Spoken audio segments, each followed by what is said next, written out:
Hi, my name's Matt Newbury and I work in marketing for Torquay Council. One of my favourite walks in the English Riviera on England's seafood coast is the Agatha Christie Mile. The mile starts at the Grand Hotel and, as the name suggests, takes a mile to take you to the Imperial Hotel, walking past many of the important places from the Queen of Crime's life.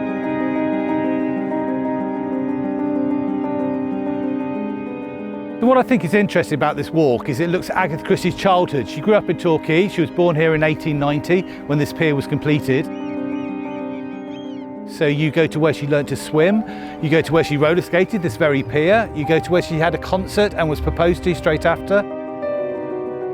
It's a really interesting look into a younger Agatha Christie and a side of her you don't normally see. So this is the Imperial Hotel where the walk finishes. Agatha Christie herself would have come to social events here, and she features it in several of her books. Indeed, both Poirot and Miss Marple have stayed here, and it's a lovely place to sit out on the balcony, have a cream tea, and perhaps read a murder mystery. I know just the right author.